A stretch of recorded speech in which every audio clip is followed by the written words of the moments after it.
Hello everyone, welcome back to my YouTube channel. My name is SIDHU N and I am studying 4th semester from Sri Venkateshwara College of Engineering. In today's video, we will be going to see about processed sugar.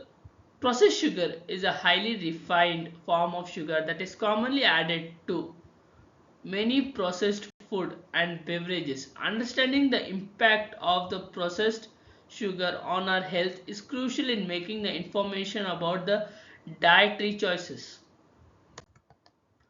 What is a processed sugar? First, we'll see about refined sugar. Processed sugar refers to the sugar that has been extracted from the natural source such as sugar cane or sugar beets and are heavily refined and purified in the industries to remove the molasses and other impurities. Next is high fructose corn syrup.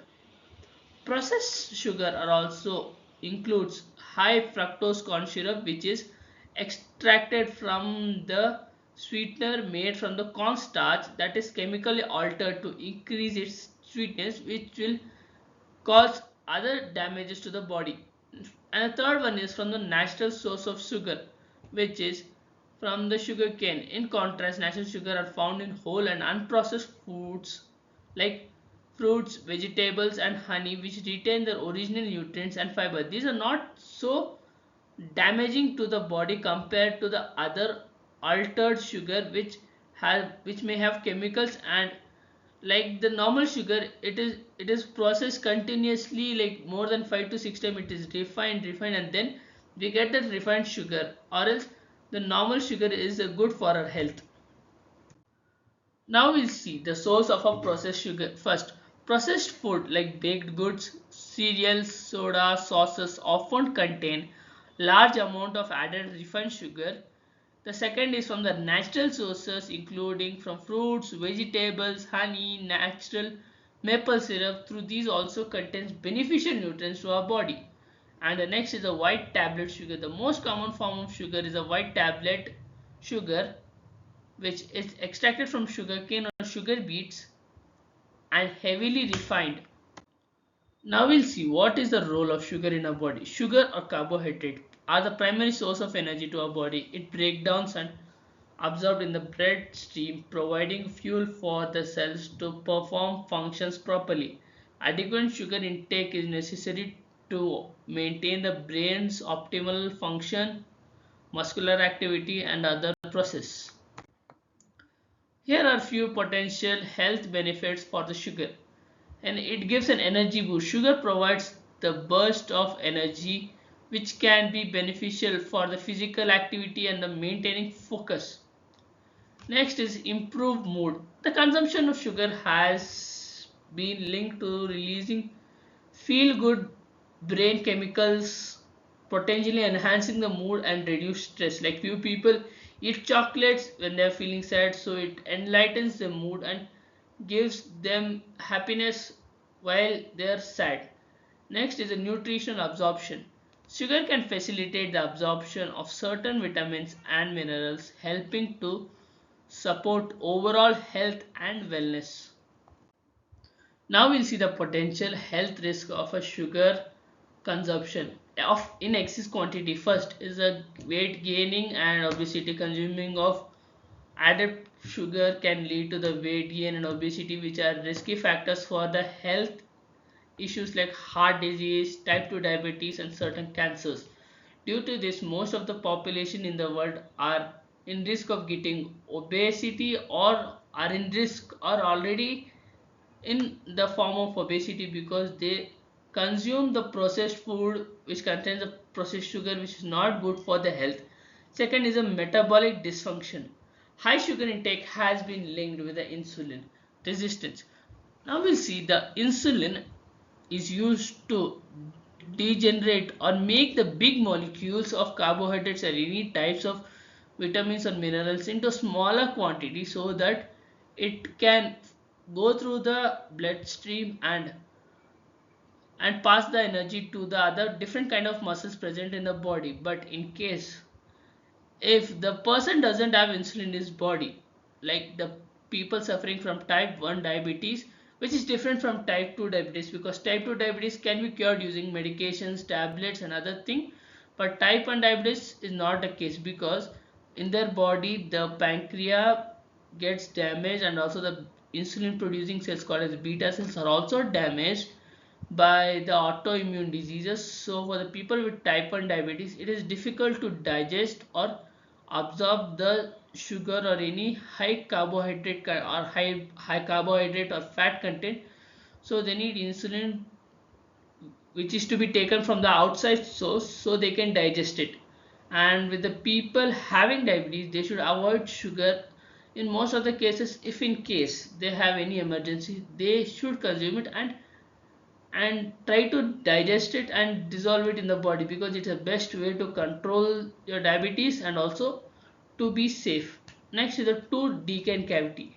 Bacteria in our mouth thrives on sugar, leading to production of acid that erodes the tooth enamel and causes cavities over time. Next is increased inflammation in our body. If we consume excess of sugar, it has been shown that it promotes the inflammation in the body, and which risk factor of many chronic diseases like heart diseases, cancer, and many other diseases like fatty liver disease also, which is when a liver has the fatty molecules covered by the fatty molecules, and which is difficult to absorb or digest. It may be caused due to the processed sugar. Here is the recommendation by a few of the doctors about the daily sugar intake. In case of the adults, it is 25 grams per day, and for children it's 12 grams, and for teenagers it's 24 grams, because teenagers are likely to do more activities compared to the old age people, so they require a more amount of sugar, but in a healthy way, like eating fruits and all which contains healthy sugar. Honey, this includes sugar. Or they may be eating processed food, not every time but sometime, and also sweetening beverages like cold drinks and other sources beyond natural sugars found in the fruits and vegetables. Here are the strategies to reduce the processed food or processed sugar intake which contains the sugar. Read nutritional labels. Check carefully the nutritional labels behind the packed food or beverages to identify the source of added sugar. Avoid products with sugar listed on the top ingredients, which like the products which have sugar in high amount like 10 grams, 15 grams in the sugar, which we can see in the back of the product. Second, cook at home. Prepare more meals from scratch using the whole unprocessed ingredients. This gives us control over the amount of sugar added to our food. Limited sugar drinks. Instead of drinking soda, juices, or sweetened drinks of water, unsweetened tea, infused water, these beverages are major source of added sugar. Instead of this, we can eat fruits or drink lime water, which are not generally processed. Second is a snack wisely. Choose fresh fruits, vegetables, nuts, almonds, cashew nuts, and plain yogurt instead of cookies, candies, and other sugar or sugary snack. This helps in curb your craving for sweetness. Next is an alternative for processed sugar. Here are few options, like we can take natural sweeteners like honey, maple syrup, or I have give nectar, which are not processed sugar. Second is the fruits, which contain natural sugars, and which are good for the bodies, and they also contain vitamins, antioxidants, fibers. Third one is the spices and extracts, cinnamon, vanilla, and other flavorful spices. And extracts can enhance the sweetness of the food without adding sugar. Stevia is a zero-calorie plant-based sweetener that can be used in a variety of foods and beverages. Conclusion is that if you take sugar, it should be moderate in eating. In summary, processed sugar can have both potential benefits and also risk. So for the health, the key is to consume in moderation as a part of overall balanced diet.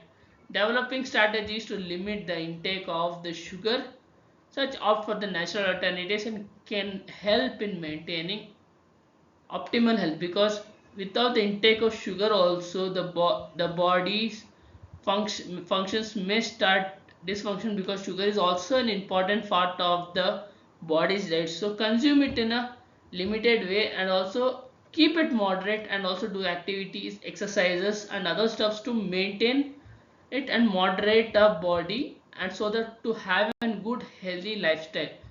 And that's all for today's video. Thank you.